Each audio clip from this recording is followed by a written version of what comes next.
Bonjour à tous. Aujourd'hui, petite vidéo sur un unboxing d'une SPM Competition. Donc c'est une Premium Evo 1 Full Carbone qui est arrivée la semaine dernière à la maison. Et elle vient de chez SPM, donc que l'on traduit par Sud Passion Modélisme. Voilà, donc c'est arrivé dans une petite boîte en carton. On tire sur l'onglet et on va l'ouvrir.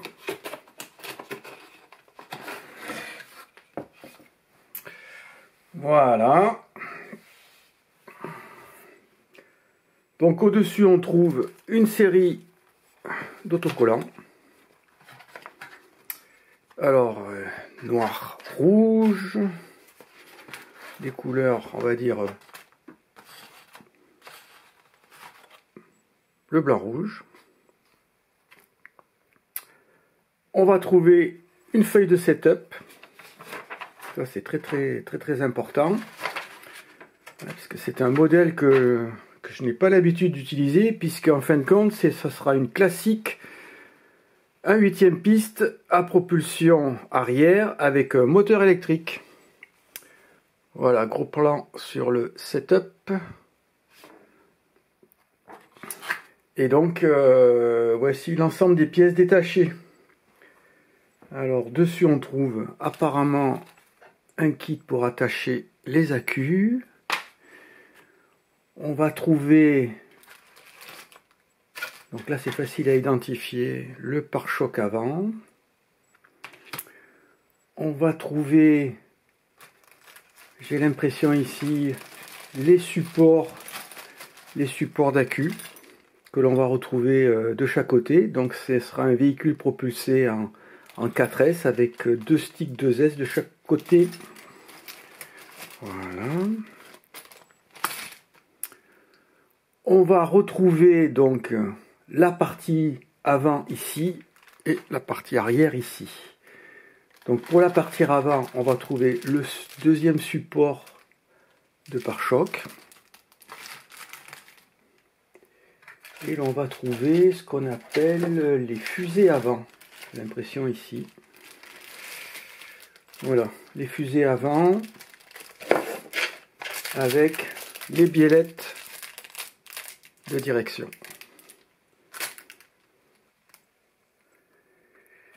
Là on doit avoir alors là je dirais que c'est ce qu'on appelle les fourchettes avant.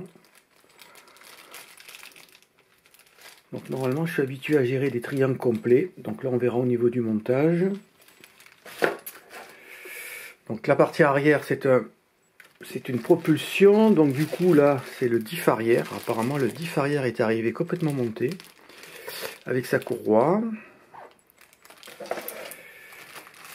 Ça doit être le pod arrière, mais j'en suis pas sûr, avec sûrement le support moteur.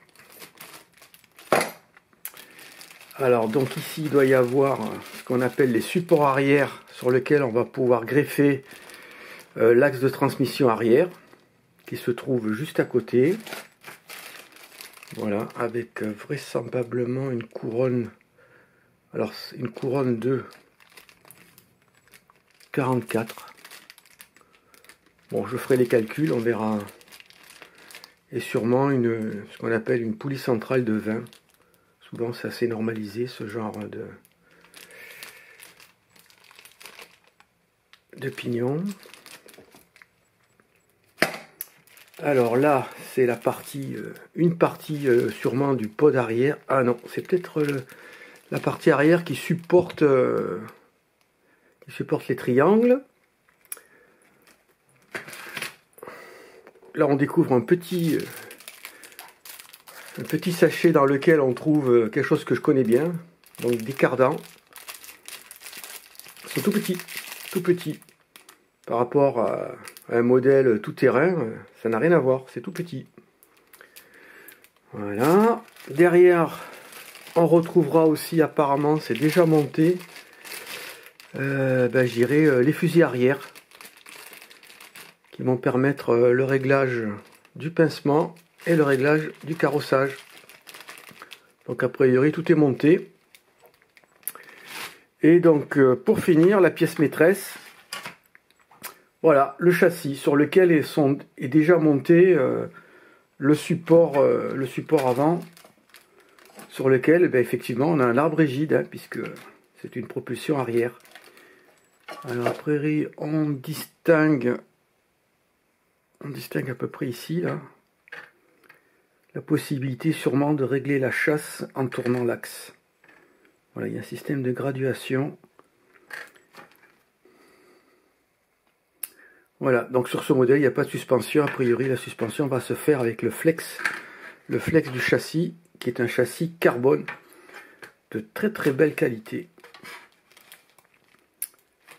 Voilà, on remarque aussi que le support du servo de direction est déjà en place et qu'il est monté aussi...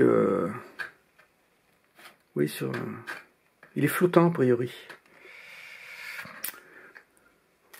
Voilà, voilà. Alors j'ai oublié un dernier sachet. Donc là a priori, voilà, c'est le support arrière de carrosserie. Voilà, avec les vis de réglage.